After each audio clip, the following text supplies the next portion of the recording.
Hello mga ka-araw, so magluluto ako ngayon ng simpleng apritadang manok for dinner. So ayan, nag-isa lang ako ng bawang sibuyas. So lagyan ko na siya ng kamatis. Lutuin ko lang yung kamatis para lumabas yung kanyang lasa.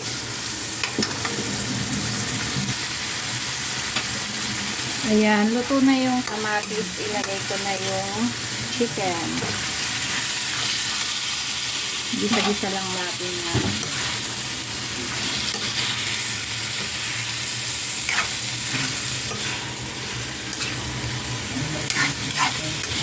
Lagyan na natin yan ng pampalasa. Paminta. Ayan, maraming paminta pa naman na. Tapos, asin. Asin. Konting asin muna.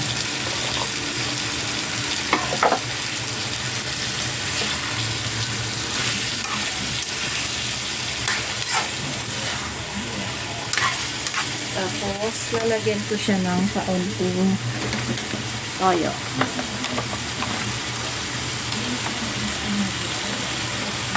Excuse. Medyo nabahingi po ako doon sa aking paminta.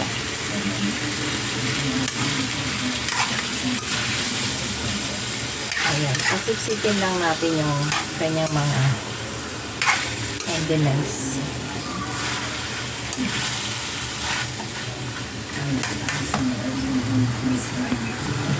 Lagyan na rin pala natin ng kaunting, syempre, ang lamuna, bechin, ang pampalasa ng bayan.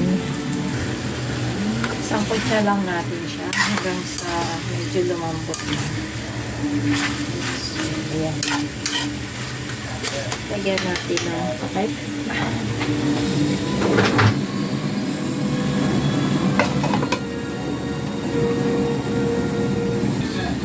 Ayan, naglasa na siya. Lagay ko ng aking carrots at saka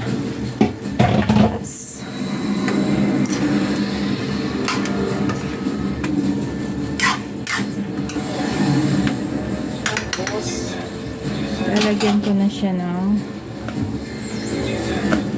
konting tubig pang palambot. Pan po natin siya ulit. Palambutin lang natin yung gulay tsaka yung chicken.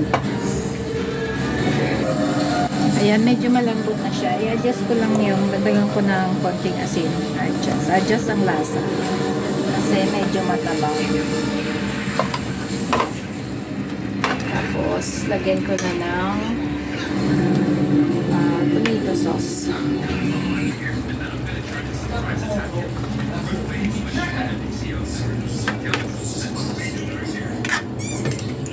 Isang tomato sauce lang yung ilalagay kasi ayun yung mga anak ko yung mag-sauce. So ayan, tiga-tigain natin kasi sayang yung matitira. Diba? Sait-saidin sa mga bilihin.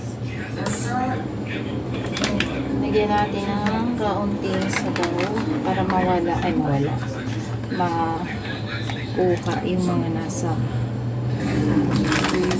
pinaka ilalim niya. So, ayan, wala na. So, halo-halo.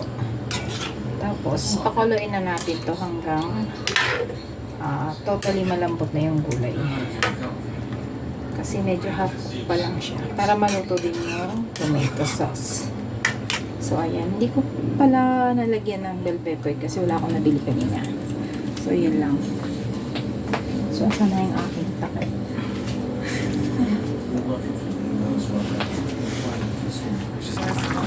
Ayan, malapit na siyang matapos.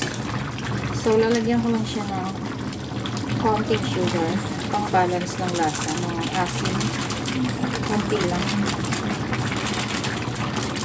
So, diba, ang liit lang ano.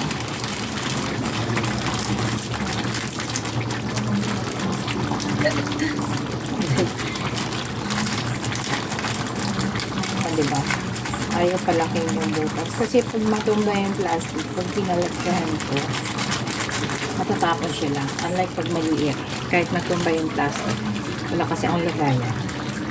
So, ayan. Ganyan lang ako. So, ayan. Rapid na. Hindi ko na siya tatangpan kasi medyo maliit yung aking takip. Mag-i-splash yan. Ito nyo po yung binigyan ako ng trabaho.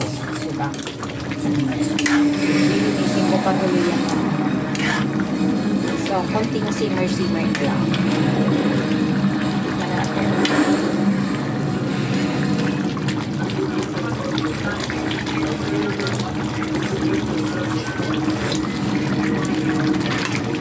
Medyo konti ang asin. Ay, konti. Medyo kulang sa asin. So, dadagan ko ng konti. Ayan.